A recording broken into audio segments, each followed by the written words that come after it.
오늘은 일제강점기의 그 마지막 부분, 20년대 중반부터 40년대 중반까지 주로 한 20여 년의 시기를 다루게 되는 시간인데요. 이때의 중요한 특징은 일제가 자행했던 아주 그 극심한 민족 말살 정책, 이게 이 시기의 중요한 특징이지요. 일제강점기의 마지막 시기에 국내외적으로 여러 가지 위기를 맞이하게 되는데요. 한국 안에서는 지속적인 이 민족운동이 일어나고, 그리고 이 당시 우리 잘 아시잖아요. 세계 대공황이 덮쳐왔죠. 루스벨트 대통령 같은 경우는 세계 대공황을 타개하려는 뉴딜 정책 같은 걸 펼치면서 각국이 경제적으로도 어려웠던 시기에 일본이 방향을 잡았던 것은 침략전쟁을 일으키는 것이죠. 이게 보통 국내외적인 위기가 있을 때 이거를 탈피하는 좋은 방법 중에 하나가 전쟁을 일으키는 것이잖아요. 그래서 일제는 그 군사적인 파쇼 체제, 이제 군부 독재 체제, 군국주의로 전환을 하면서 만주 침략, 중일 전쟁, 그리고 독일, 이탈리아와의 연합 1940년, 이게 이제 2차 세계대전으로 번지게 되는 것이고, 그리고 태평양 전쟁, 하와이 진주만 공격을 한 것이죠. 이제 이런 것들을 도발을 하면서 여러 일본이 맞이하고 있는 위기를 탈피를 하려고 합니다. 그러면서 모든 것에는 그럴듯한 하나의 명분이 있어야 되잖아요. 일본이 명분으로 삼았던 것은 서구의 제국주의가 아시아를 지금 침략을 해서 식민지화를 하고 있는데, 일본을 중심으로 해서 아시아를 서구의 제국주의로부터 해방시켜야 합니다. 이게 이제 대동아 공영권이라고 하는 이데올로기거든요. 이 대동아 공영권, 이 아시아가 연합해가지고 함께 살아야 된다. 여기에 일본이 중심에 서겠다라는 이 논리를 내세우면서 침략전쟁을 일으키고, 식민지 속국으로 있었던 한국은 이 일본이 일으킨 침략전쟁을 후원하고 서포트하는, 물자적으로 후원하고 군사와 여러 가지 노동력을 제공하는, 이걸 이제 병참기지라는 표현이죠. 물자와 이 보급을 맡은 병참기지로 한국은 전락을 하면서 일제는 이 침략전쟁을 수행하기 위한 수탈과 전쟁 동원을 한국으로부터 이것을 끌어내게 됩니다. 그러다 보니까 이제 일본의 고민이 생긴 것이죠. 이걸 끌어내는데 제일 큰 고민이 이것이죠. 징병을 이제 나중에 하게 되는데 군인으로 해서 전쟁터로 내보낸 거죠. 한국 사람들에게 총을 줘야 되는 거잖아요. 한국 안에서 계속해서 일어났던 의병 문제들, 민족운동들, 3.1운동, 이제 이런 모습들을 봤는데, 그 기록에 따르면 일본에서도 과연 한국을 징병을 해야 되는가, 그리고 총을 줘야 되는가, 이 총을 우리한테 돌리면 어떻게 하는가, 이런 고민을 많이 했기 때문에 한국에 대한 징병을 가장 늦게까지 미뤘던 것이 바로 이제 이러한 고민이 있었기 때문이었죠. 그래서 이런 고민 때문에 일본이 생각했던 방법은 세뇌 교육을 시켜야 되겠구나. 이들에게 총을 주었을 때 우리에게 총뿌리를 돌리지 않도록 세뇌 교육을 시켜야 되겠구나. 이 세뇌 교육의 일환으로 나온 것이 이제 한국 신민화 정책이지요. 이것의 원리가 내선일체입니다. 내선일치는 쉽게는 조선과 일본은 하나다라고 하는 것인데, 거기에 이런 의미가 들어있죠. 한국 민족은 일본 민족과 운명을 같이 하는 일본 민족의 일부다. 이게 하나라는 것이 단순한 하나가 아니라 일본의 일부다라는 것을 강조를 하면서 대동아 공영권, 아까 말씀드렸던 아시아가 같이 살아야 된다라는 이 미명하에 이 침략 전쟁을 거룩한 전쟁, 이걸 성전이라고 포장을 하면서 여기에 참여할 것을 독려를 하게 되었던 것이죠. 이것을 위해서 펼쳤던 정책이 한국 신민화 정책인데, 이게 그럴듯한 거잖아요.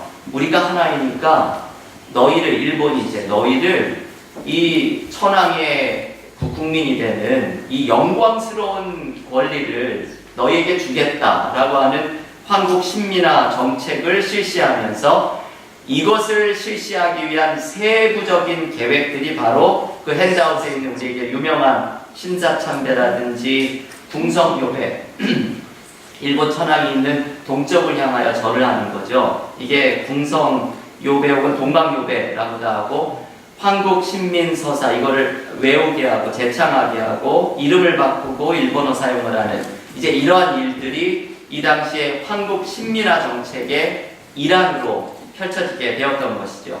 이 중에 그 신사참배라고 하는 것이 특별히 중요한데, 잠시 후에 이 부분을 자세히 말씀을 드리겠지만, 이 신사참배는 결국 이제 신도이죠. 일본의 이게 사실 종교가 아니라 일종의 정치 이데올로기인데요. 이 신도라고 하는 사상은 천황제와 군국주의가 결합되어 있는 하나의 사상입니다. 이걸 통해서 일본도 그 안에서 이 신도를 통해서 일본 전체를 통일하는 사상으로 일종의 종교적인 것을 정치적으로 사용하려고 했던 이데올로기가 바로 이 신도인데, 이것을 통해서 한국 또한 세뇌를 시키고, 그리고 일본의 목적을 위해서 이용하려고 했던 하나의 이 정치적인 이데올로기가 바로 신도이죠. 이 신도의 사원이 바로 신사인데, 이 신사를 참배하는 것, 이게 한국에서 이 한국 사람들을 세뇌시키고 통제하는데 대단히 중요한 식민정책의 의미를 가지고 있었습니다. 그래서 이것은 단순히 종교적인 차원을 넘어서는 이 식민정책의 일환이었다는 것이 중요한 것이죠. 이러한 이 민족 말살 정책이 일제의 그 말기에 아주 극심하게 있을 때에 선교사들이 추방이 되고 1940년에 일어난 일이죠. 여러분이 횟수가 의미심장하죠. 위에서 제가 독일과 이탈리아와 일본이 연합한 것이 1940년이라고 했는데, 결국은 미국은 독일이 폴란드를 침공하면서 폴란드 뒤에 서 있었던 영국과 미국은 동맹을 맺고 있었고, 이 폴란드를 침공했던 독일과 일본이 손을 잡게 되니까 미국과는 이제 완전히 등을 지게 되는 것이죠. 이 연합전선이 구축이 됐던 1940년에 결국은 미국에서는 선교사들을 전부 철수할 것을 명령을 하게 되죠. 그러면서 자발적으로 혹은 일제에 의해서 추방당하면서 선교사들이 1940년 그 이후에 남아있었던 사람들도 태평양 전쟁이 일어나면서는 전부 떠나게 되죠. 선교사들은 떠나고, 이 선교사들이 한국 교회에서 대단히 중요한 리더십의 위치에 있었는데 리더십에 공백이 생기고, 그리고 한국 교회 안에는 이제 말씀드리겠지만 교파끼리도 갈등하고 교파 안에서도 분열이 일어나는, 그리고 사회주의는 맹렬하게 기독교를 비판하고 공격하고, 이러한 분위기 속에서 한국 교회가 이게 힘을 모아가지고 일제에 저항을 해야 되는데, 이렇게 분열하고 선교사는 떠나고 이러한 속에서 일제의 이 민족 말살 정책에 효과적으로 대응을 하지 못하게 됩니다. 이러는 속에 일제의 교묘하고 간악한 신사참배, 그것을 위한 박해가 이루어지면서 기독교의 주류가 일제에 순응하는 모습으로 전환하게 되고, 그 가운데서 일부 일제에 저항을 하고 있었던 기독교의 지도자들이 그 아픔의 그 십자가의 길을 걸어갔던 역사가 펼쳐졌던 건, 이게 바로 이 일제강점기 말기에 일어났던 역사와 또 한국교회의 모습입니다. 이제 이게 오늘 우리가 다룰 것에 대한 전체 그림을 다 보여드린 것인데요. 이러한 내용을 가지고 오늘 한 3가지의 아주 중요한 의미들을 좀 같이 짚어보아야 될 것 같은데요. 첫 번째는 교파 안에서 혹은 교단끼리 서로 갈등을 하고 분열을 했던 신학 논쟁에 대한 이야기를 좀 먼저 살펴보아야 되겠습니다. 이게 해방 후 되면서는 이 신학 논쟁이 굉장히 더 격렬하게 일어나게 되는데요. 그 시작이 바로 이 일제강점기 말기부터 시작이 되죠. 당시에 감리교는 조금 더 진보적인 신학을 가지고 있었는데요. 왜냐하면 그 당시에 막 연구가 되기 시작했던 새로운 신학들, 소위 말하는 역사 비평, 성경을 조금 더 학문적인 방법으로 연구를 했던 역사 비평학과 같은 진보 신학에 감리교는 비교적 많이 좀 노출이 되어 있었고, 왔던 선교사들이나 이런 사람들이 이제 신학적인 입장을 가르쳤던 것이죠. 그런데 이와는 반대로 장로교는 그렇지 못했습니다. 장로교는 신학자들도 보수적인 신학을 가지고 있었고 이런 진보적인 신학에 노출이 되어 있지 않다 보니까 사실 지금 생각하면은 이게 문제가 될 수 있을까 싶은 것들이 신학 논쟁으로 자리를 하게 되었지요. 하나는 여권 문제, 이게 패스포트가 아니라 여성의 권리에 대한 문제인데요. 감리교는 1930년에 선교사들 중에, 그러니까 선교사들이니까 외국 사람들이죠. 그러니까 한국민 중에는 아마 목사 한 수를 안 주었을 것 같고, 선교사들 중에 14명의 여성 목사를 배출할 정도로 여성 문제, 이 권리에 대해서 개방적인 입장이 감리교에는 있었지만, 장로교는 여성 안수를 금지하는 헌법을 고수하였습니다. 한국에서 여전히 그 장로교단 가운데 여성 장로 안수, 목사 안수를 안 주는 교단들이 아직도 있죠. 그 합동 측 교단 그리고 고신 측 교단은 여전히 이제 이 주장을 지금까지도 2017년까지도 유지하고 있고 장로교 가운데 가장 진보적인 기독교 장로에 이제 다음 주에 이 이야기가 나올 겁니다.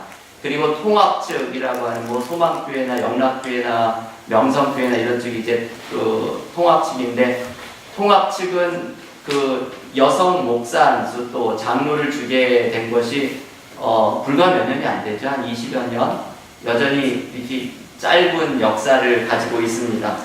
그런데 이 장로교 전통이 이때까지는 아주 굉장히 강하게 있었던 것이죠. 그래서 1934년에 함남노회에 소속된 여성들이 여성 장로직, 여성 안수 장로로 될 수 있도록 해달라는 청원서를 총회에 제출을 하면서 장로교 목사님 중에 김춘배 목사라는 분이 이 여성분들의 청원서를 지지를 하죠. 그러면서 이런 발언을 하죠. 이제 여러 이야기 중에 성경에서 바울이 여성은 잠잠하라 라고 이야기했던 말씀은 2000년 전에 어떤 특별한 한 교회에서 있었던 일인데 이것을 여성 장로 안수를 안 되는 근거로 삼는 것은 우리가 조금 생각해 보아야 하지 않느냐라는 말을 한 것이 문제가 되어서 어떻게 이 성경의 권위를 부정하는 듯한 저게 꼭 2000년 전에 있었던 과거의 유물처럼 얘기하는 저런 목사가 어떻게 목사로 있을 수 있느냐라고 강하게 이제 비판이 나오면서 결국은 이 김춘배 목사라는 분은 자기의 입장을 철회하는 것으로 이게 마무리가 되게 되었죠. 결국은 이 여성 장로직의 이 청원은 그냥 무산이 되게 된 것이죠. 또 다른 사건은 김영주 목사라는 분 역시 그 장로교에서 일어났던 것인데요. 이분이 창세기를 모세가 쓰지 않았다라는 그러한 입장을 이야기를 했고 이 창세기를 모세가 저작한 것을 부인했다는 것이 문제가 되어서 창세기를 모세가 쓰지 않았다고 말하는 목사의 자질을 이거를 의심해야 된다라는 것이 총회 정치부에 접수가 되었던 사건입니다. 이 사건이 이게 어떻게 처리가 되었는지 이렇게 흐지부지 되었던 사건인데요. 우리가 모세 오경이라고 흔히 부르죠. 창세기, 출애굽기, 레위기, 민수기, 신명기.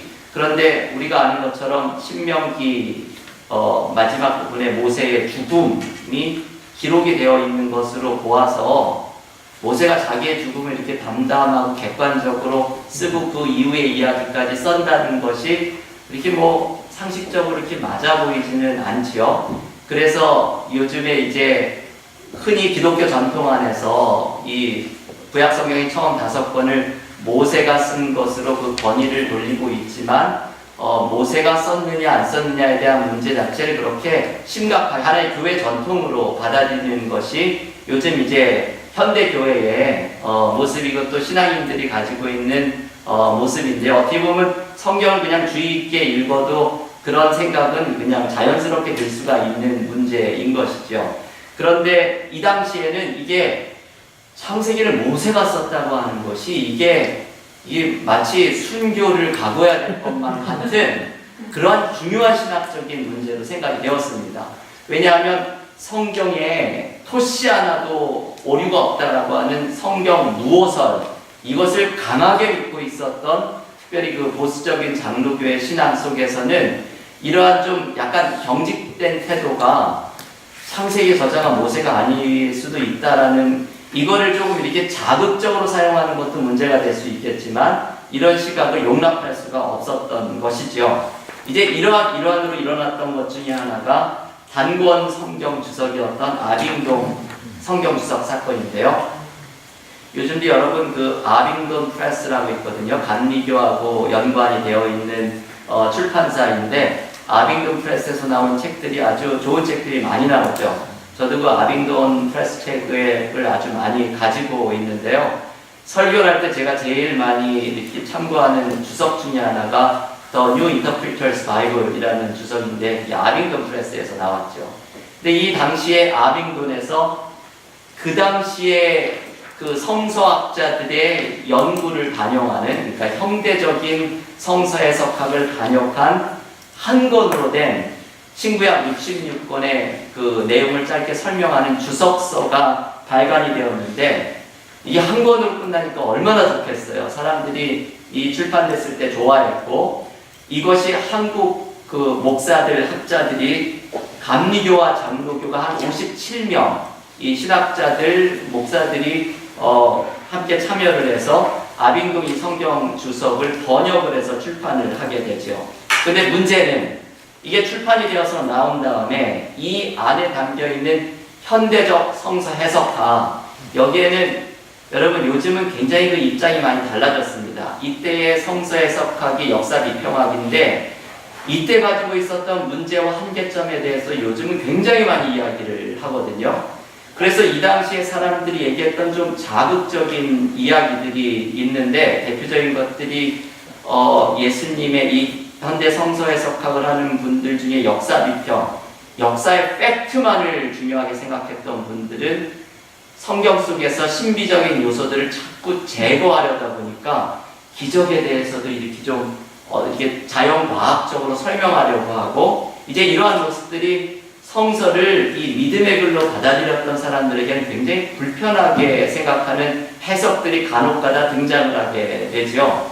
그래서 이러한 것들을 문제 삼아서 보수적인 장로교회에서 이 책에 문제 있다, 길선주 목사 같은 사람은 이건 이단서다라고 규정을 하고, 장로교 총회에서도 이걸 이단서로 규정을 하면서 교단 차원에서 이 책의 번역에 참가했던 장로교 목사들이 공식적으로 사과하는 성명서를 발표합니다. 그게 이제 하나하나 성명서로 알려져 있는데요. 내가 번역한 부분은 문제된 부분이 없었다라고 발뺌을 하거나, 이제 이렇게 막 책임을 회피하면서 선을 긋는, 그래서 일종의 사과 성명서를 발표를 하면서 이게 일단락이 장로교 안에서는 짓게 되는데, 이것을 보고서 감리교 측에서 조금은 이제 진보적인 신학에 노출됐던 감리교에서는 이것을 조금 더 이렇게 너그럽게 받아들이면서 반박 성명을 내지요. 장로교가 했던 이 모습은 이게 몰상식한 일이다 라고 평가를 하면서, 이게 감리교와 장리교가 57명의 목사, 학자들이 참여해서 공동으로 작업한 건데, 이게 교파 간의 우위를 이거 저해하는 사건이다라면서 맹공격을 하고 장로교회 노회에 일종의 경고장을 보내는 이런 강경한 액션을 취하게 됩니다. 그래서 이게 감리교와 장로교 사이의 그 갈등의 골을 더 심화시킨 사건으로 이제 한국 기독교의 역사에 기록이 되어 있는 사건인데요. 이 이전까지도 장로교, 감리교의 여러 주도권 싸움이 있죠. 요즘 대한기독교서회, 기독교의 최초의 출판사로 알려져 있는 대한기독교서회 주도권 싸움이라든지, 이제 그러면서 찬송가도 이제 30년을 같이 쓰던 찬송가를 각자 교단마다 다른 찬송가를 발간하기 시작하고, 이러한 경쟁과 갈등적인 모드에 불을 붙였던 사건 중에 하나가 바로 이 아빙돈 성경 주석 사건이라고 하는 것이죠. 그리고 당시에 특별히 장로교 안에서 좀 보수적이고 경직됐던 그런 신앙과 신학을 가졌던 분이 조금은 새로운 것들을 이야기하는 것을 너그럽게 봐주지 못했던 그런 분위기, 이것이 조금 반영되고 있는 사건입니다. 그래서 저는 이따가도 말씀을 드리겠지만 조금 더 우리가 신학적으로 좀 이렇게 좀 건강하고 균형 잡힌 시각을 가지고 있다면 서로가 대화하면서 함께 성장할 수 있는 기회들이 많을 텐데 언제나 이렇게 조금 그 경직된 그 신앙관 혹은 신학적인 입장을 가지고 있을 때 뭔가 좀 이렇게 좀 성장에 저해가 되는 일들이 생겨나는데 그게 이제 그 일제강점기 말기에 접어들면서 일어났던 이 아빙던 성경 주석 사건이 하나의 예로 볼 수 있는 사건입니다. 두 번째 살펴볼 것은 이 일제강점기의 말기에 한국 교인들을 여전히 위로하고 이 민족운동의 정신을 이어갔던 목사들 또 지도자들이 있었죠. 많은 사람들은 배교를 하거나 일제에 동조를 하는 기독교 지도자들이 있었는데 그 가운데에서도 이것을 지켰던 사람 중에 두 운동을 주도한 사람들이 있습니다. 하나는 부흥운동, 그리고 또 하나는 조선적 기독교라고 하는 새로운 운동을 주도했던 사람인데요.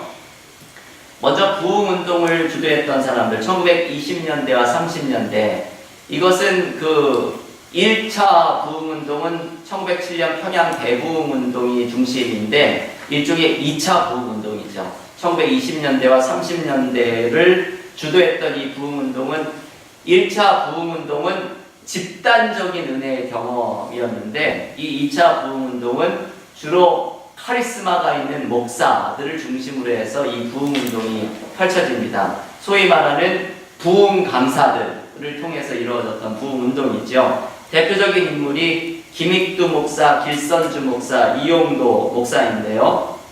김익두 목사는 한마디로 이야기하면 성령운동을 했던 사람입니다. 이분이 이제 회심을 할 때 체험도 밤새 기도를 하다가 불같은 뜨거운 것이 안으로 들어오면서 어이쿠 불이야 하면서 놀랐다는 이제 그런 기록이 남아있는데 이분의 그 회심 중생 체험에서도 성령의 강한 임재를 경험했고 그리고 이분은 그래서 신유와 기적이 나타나는 일종의 부흥운동을 주도했던 사람이죠. 제가 거기에 쓴 것처럼 이분이 부흥회를 인도할 때 수천 명의 군중들이 흥분 상태에 들어가게 되고 그리고 많은 병자들이 집단적으로 치유가 돼서 이 길선주 목사는 장로교 목사인데 장로교 총회에서 그 집단 치유를 이게 뭔가 정확한 것인지를 검증하는 위원회를 보내기까지 하는 이제 그러한 일들이 일어나게 되었죠.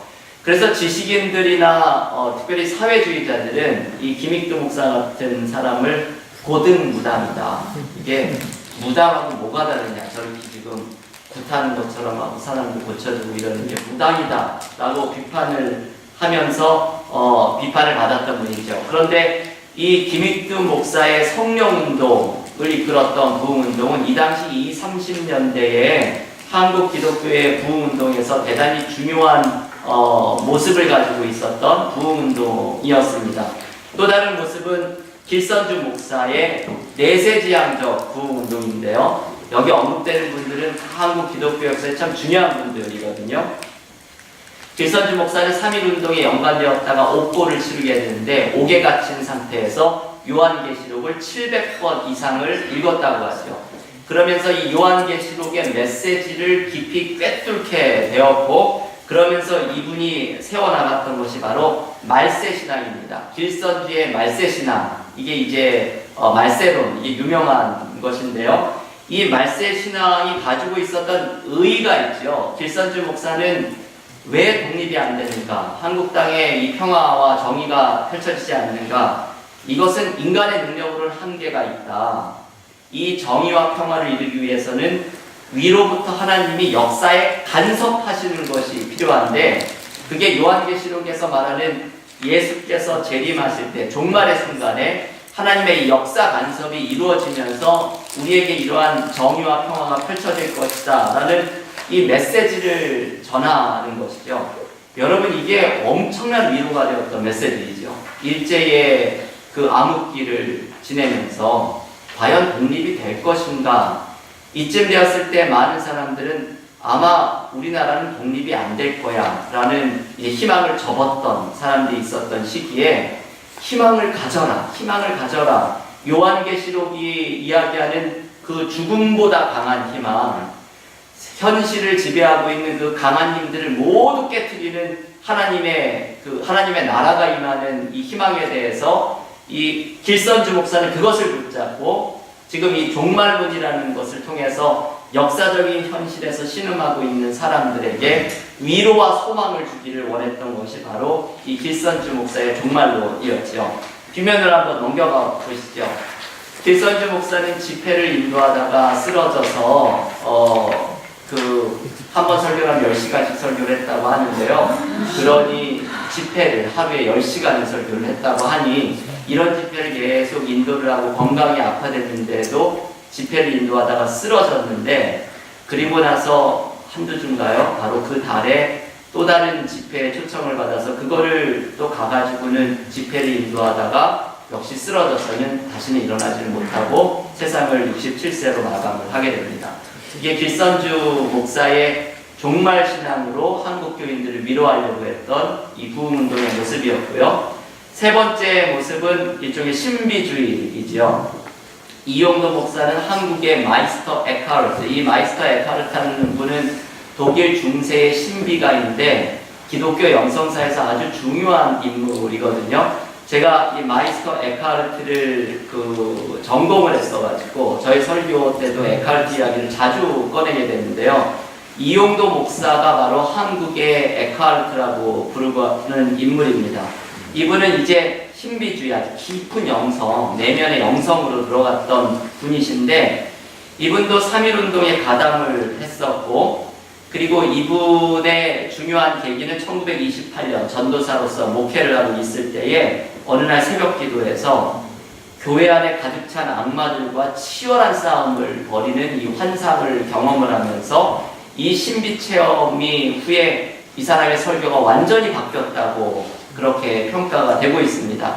1930년에 감리교에서 목사 안수를 받고 지금 앞에 이야기했던 두 목사, 김익두와 길선주 목사는 장로교 목사인데 이용도 목사는 감리교 목사이죠. 1930년에 목사 안수를 받은 다음에 연회에서 순회 부흥사로 파송을 해서 이제 전국을 다니면서 부흥회를 인도하는데, 이분의 부흥회 집회의 메시지는 회개와 중생이죠.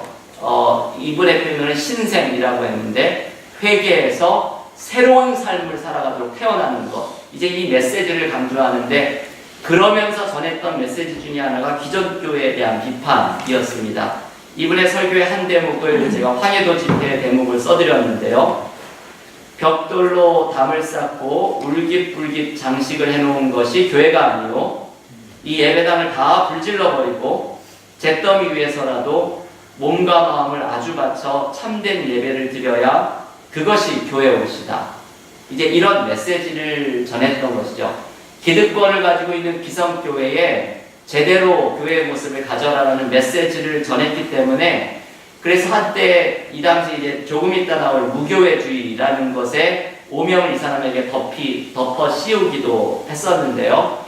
이런 메시지를 전했으니 교회가 좋아할 리가 없겠죠. 그리고 지금 이 황해도 집회는 장로교 교회에 가가지고 집회를 한 것인데, 감리교 목사가 와가지고 장로교회에서 이런 설교를 하니까는 장로교회에서는 더 이상 이용도 목사를 초청하지 않고 제독교 교회가 이용도 목사를 싫어하기 시작을 하면서 나중에는 이단 시비에 휘말리게 됩니다. 그래서 실제로 지금도 많은 분들은 이용도 목사하면 이단으로 생각을 하는 분들이 많이 있죠. 근데 이 많은 부분들이 이분의 그 메시지에서부터 교회들이 이분을 싫어하게 되는 이 정치적인 역학관계가 이 안에 많이 담겨 있었던 것이죠. 이분이 이제 지병이었던 폐병이 도지면서 1933년 33세의 나이, 숫자도 아주 이렇게 일치를 하죠. 그 나이에 세상을 떠나시게 되었고, 여러분 교재를 읽으셨던 이덕주 교수는 이용도 목사에 대한 굉장한 동경심을 표하죠. 내가 이분만 생각하면 부끄러워진다 라는 개인적인 고백을 할 정도로 이 당시에는 이단으로 나귀를 지켰던 분이 이제 이러한 영향력을 가진 한국 교계의 중요한 인물로 평가를 받고 있는 사람입니다. 그리고 이제 이러한 모습 속에 특별히 소수의 기독교인들 중에 자치교회를 구성했던 그런 사람들이 있었는데요. 제도권 교회에서 나와서 자치적인 교회를 세웠는데, 대표적인 사람 중에 하나가 그 최태용의 복음교회라고 하는 것인데, 이 자치교회의 문제는 결국 일제가 이렇게 그 제도권에, 요즘도 그렇죠, 그 독립교단, 그러니까 교단에 소속되지 않은 교회들이 때로는 문제에 쉽게 휘말릴 수가 있습니다. 왜냐하면 교단이라고 하는 큰 시스템, 어떤 보호하고 정화시키고 어떤 신학적인 기준을 제시하는 그러한 큰 시스템이 없이 독립적으로 있기 때문에 독자적으로 자기들의 입장을 바꿀 수 있고 신학적으로 변경이 가능하기 때문에 때로 그 교단에 소속되지 않은 교회들이 이렇게 잘못 그 담임 목사님이나 교회가 쉽게 변질될 가능성들이 때로 생기기도 하는데요. 이 독립교회를 운영했던 최태용의 복음교회는 나중에 일제에 완전히 편의되었던 그 자치교회로 변질이 되었던 교회이죠. 이런 모습 중에 있었던 사람 중에 한 명이 김교신이라는 분입니다. 이분은 교회에 속하지 않았고 무교회주의 운동이라고 하는 그 당시에 아주 위험하다고 생각을 했던, 발상을 했던 분이죠. 이분이 무교회주의는 일본 유학을 할 때에 우찌무라 간조의 영향을 받게 되는데, 이 우찌무라 간조는 일본 기독교에서 대단히 중요한 인물입니다. 일본의 민족주의자면서 기독교인이었고 일본 사람들에게 존경을 받았고, 그리고 일본의 정책에 견제하고 반대를 했었던 요즘도 우찌무라 간조에 대한 이야기를 많이 이야기하고 재평가를 받고 있는 인물인데요.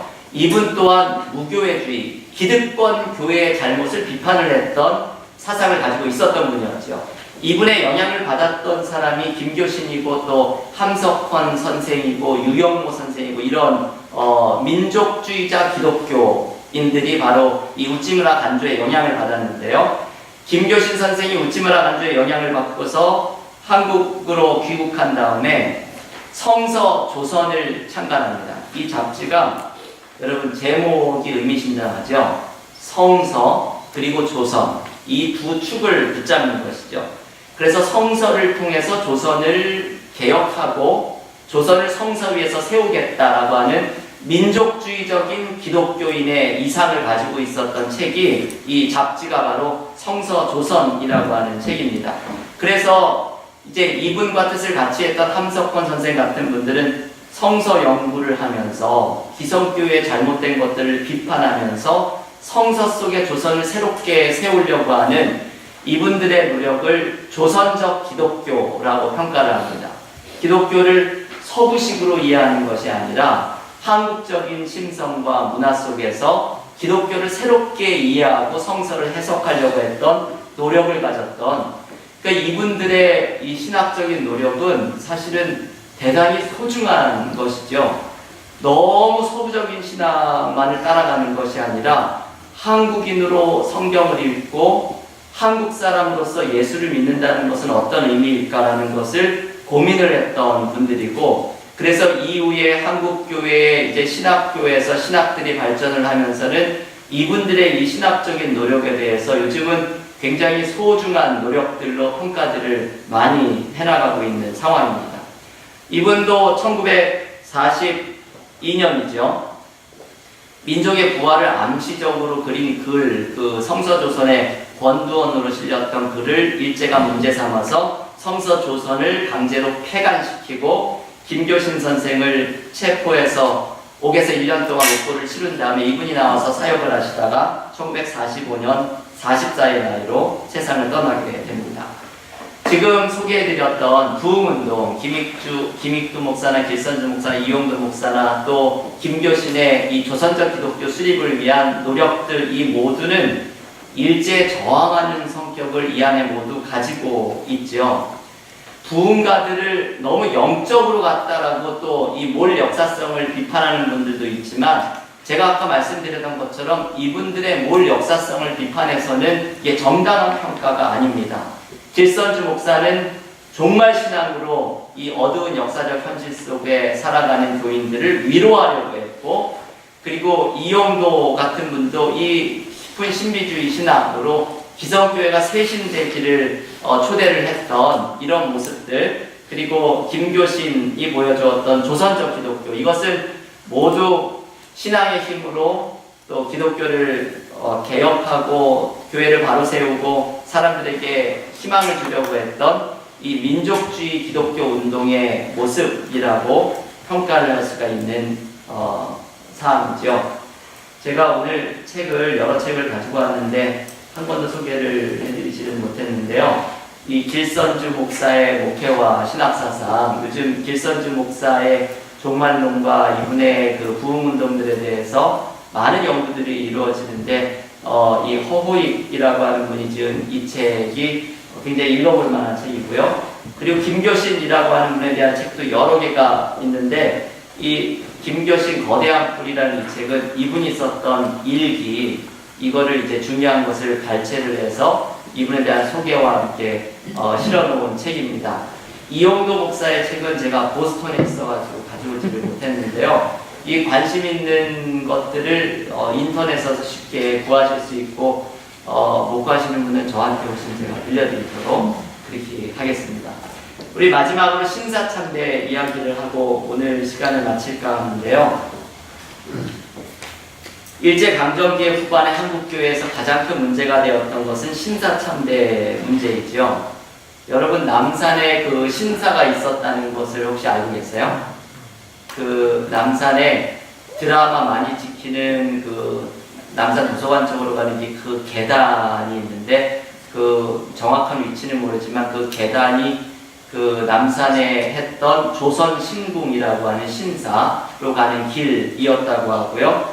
이 조선 신궁을 남산에 설치하고 각 지역마다 신사를 설치하면서 이제 일제는 아까 말씀드렸던 일종의 세뇌교육이죠.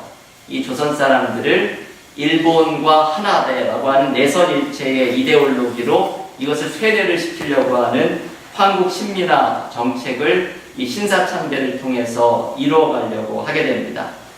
근데 이 신사참배, 신사에 가서 이 참배를 하는 건데, 이 신사에 두었던 신들은 어떤 신들인가? 제가 여기 몇 개만 써드렸는데요. 일본에 나오는 신화적인 인물들, 그리고 일본의 권력자들, 그리고 일본 조상의 영, 그리고 전쟁 영웅, 이제 이런 그 위패를 거기에다가 두고서 그 영들에게 그 참배를 하는 것, 그것이 바로 신사라고 하는 것이죠. 특별히 전쟁 영웅, 일본이 이제 전쟁으로 독려할 때 했던 것이 바로 천황이 신이고, 너희가 천황을 위해서 목숨을 버리면 너희도 신이 될 것이다. 그래서 너희의 위패가 신사에 모셔지게 될 것이다. 그래서 너희는 불멸하면서 살 것이다. 이게 바로 이 전쟁에 참여하도록 독려했던 하나의 이데올로기였던 것이죠. 그래서 신사에 참배한다는 것은 그 전쟁의 영에 가서 고개를 조아리는 것이고, 일본의 제국주의를 그거를 동참한다라고는, 침략전쟁에 동참한다라는 그 의미를 역시 가지고 있는 것이죠.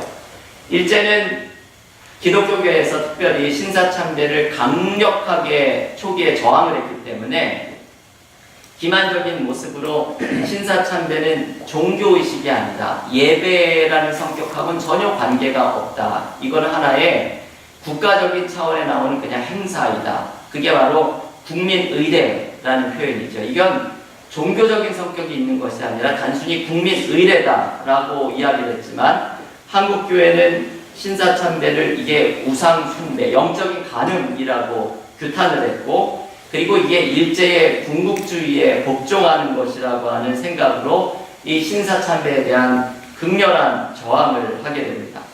그런데 이 일제의 아주 치밀한 정책, 때로는 회유하기도 하고 때로는 박해하기도 하고 붙잡아서 고민을 하기도 하고 하면서 이제 대부분의 기독교는 신사참배에 승복하게 되었죠.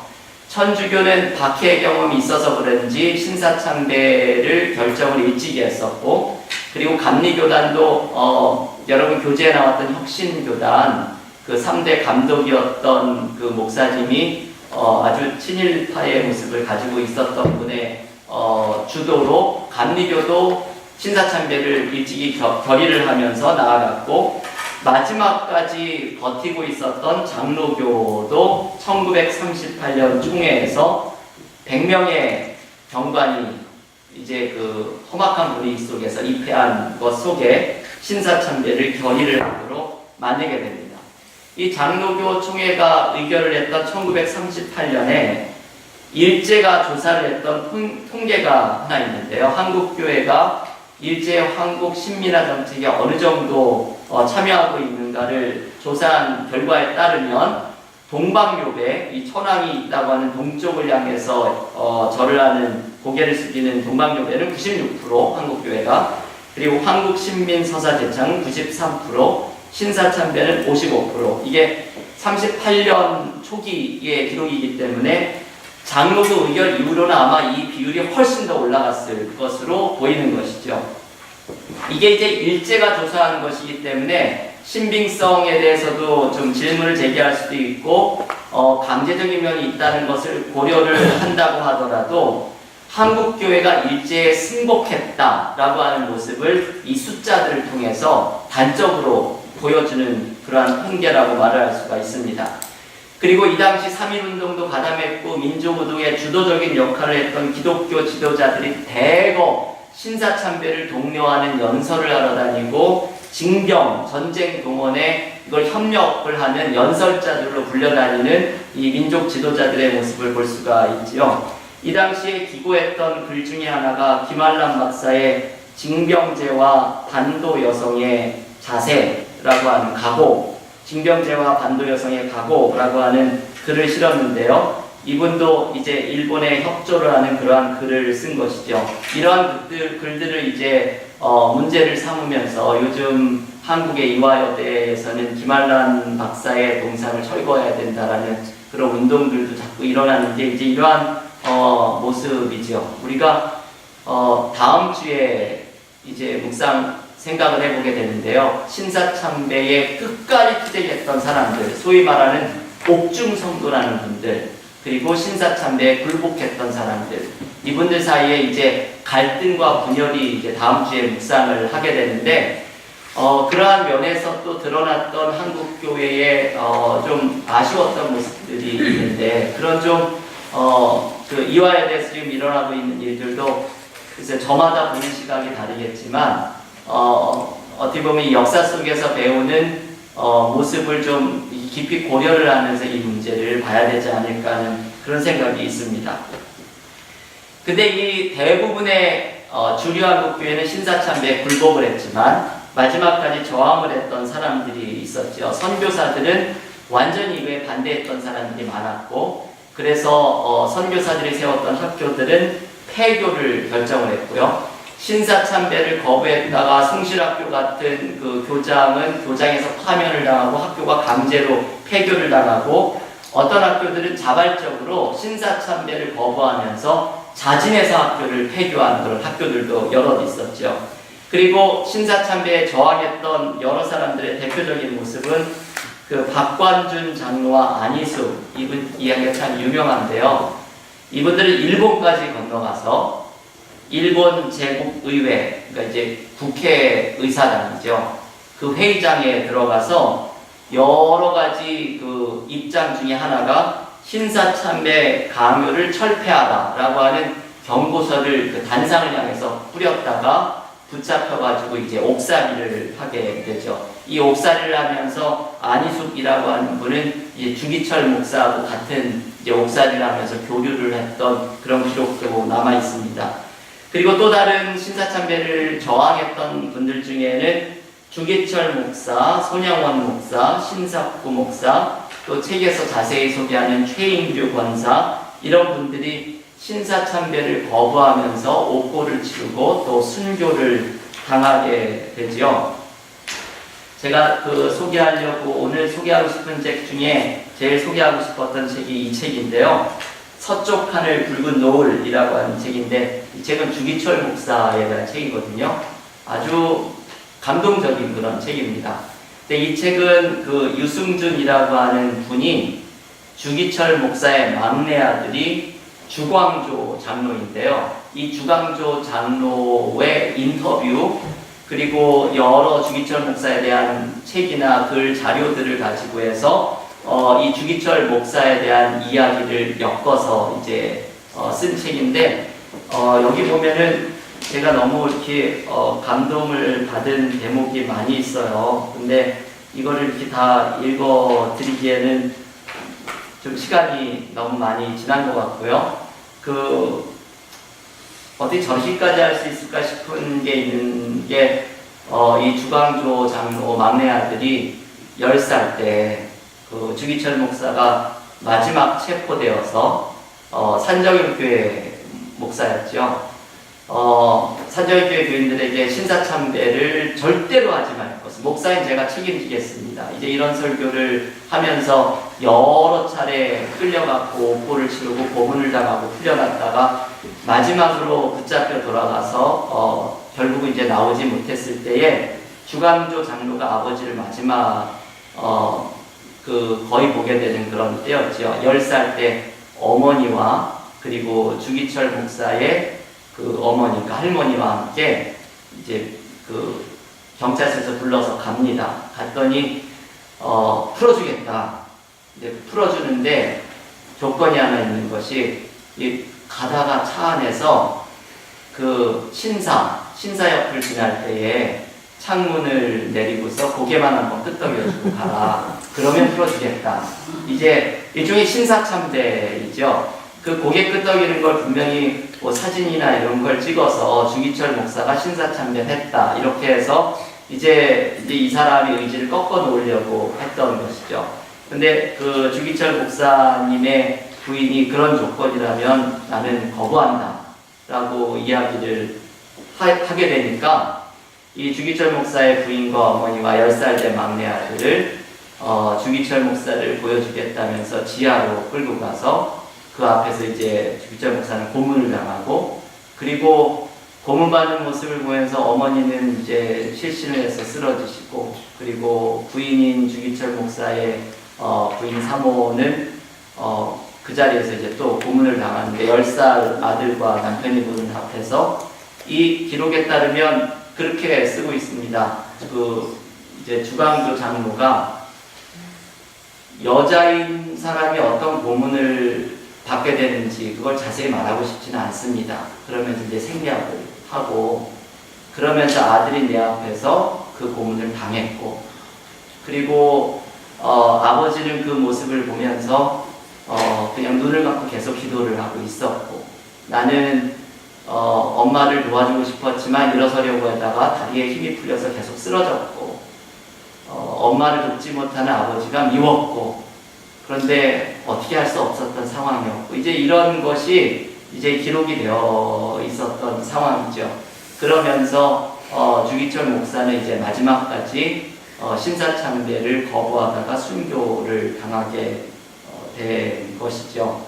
한국 기독교의 역사에서 주류의 기독교인들, 교회는 신사참배에 굴복을 하였지만 소수의 지도자들과 교인들이 이것을 끝까지, 그리고 주기철 목사님 목회했던 산정형교회 교인들 또한 이 목사를 후원하면서 같이 이 신사참배 거부에 동참했던 그런 교인들, 같이 옥고를 치루었던 교인들이 있었죠.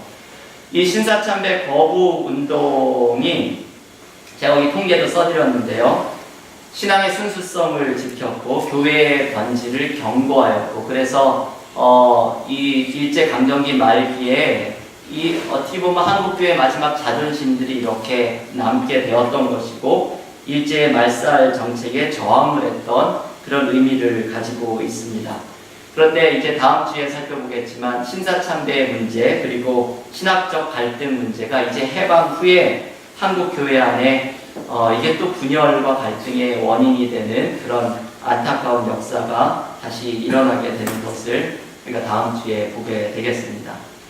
오늘은 일제강점기 말기에 있었던 일본은 침략정쟁을 위해서 한국을 어떻게 해서든 한국 식민화 정책으로 몰고 가려고 했고, 일제 침략정책의 병창기지로 사용을 하려고 했고, 여기에 불복했던 기독교인들, 그리고 여기에 대항하고 저항했던 그런 교인들의 모습을 살펴보았는데, 여기에서 이 역사로부터 배우는 두 가지의 모습을 살펴볼 것은, 하나는 좀 균형 잡힌 신학입니다. 아까 잠깐 말씀을 드렸던 좀 경직되고 보수적인 신앙이 때로 서로를 좀 이해하고 대화하고 함께 성장하는 것에 때로는 방해물이 될 수 있다는, 요즘도 어떻게 보면 내가 이 신학적으로 순수한 열정을 갖는 것은 좋지만 나의 신앙과 그리고 신학이 조금은 다른 사람을 품어줄 수 있는 모습으로 좀 어떻게 하면 이렇게 그 균형 잡힌 신학을 가질 수가 있을 것인가, 이게 요번에 이 역사적인 시기에서 배울 수 있는 모습이고요. 두 번째는 이 당시에 역사의 암울한 시기에 개인적인 신앙의 문제 그리고 삶의 문제에 다양한 모습으로 응답했던 신앙의 모습을 우리가 배울 필요가 있습니다. 성령운동을 했던 김익두 목사, 그리고 종말론, 길선주 목사의 종말론은 좀 문자적인 종말론인데 이 건강한 종말론을 갖는 것이 삶의 문제에 응답하는 참 중요한 방법 중에 하나가 될 수가 있지요. 이용도 목사의 영성을 통해서 접근을 하려고 했던 모습, 그리고 김교신이 보여주었던 한국적 기독교를 통해서 역사의 문제에 응답하려고 했던 모습, 그리고 주기철 목사님이 보여주었던 십자가를 지고 주님을 따라가려고 했던 그 삶의 모습, 이러한 여러 모습들을 가지고 이 당시 신앙인들은 자신의 이 신앙적인 양심 속에서 삶의 문제와 역사의 문제에 여러 모습으로 반응을 하고 응답을 했던 것인데요. 우리는 내 삶의 문제와 그리고 이 역사의 문제 앞에서 우리는 어떠한 모습으로 반응하고 응답할 것인지, 지금 여기 소개해드린 네 가지, 다섯 가지의 응답했던 모습들은 우리가 모두 이 배우고 고려를 해야 될 만한 그러한 모습입니다.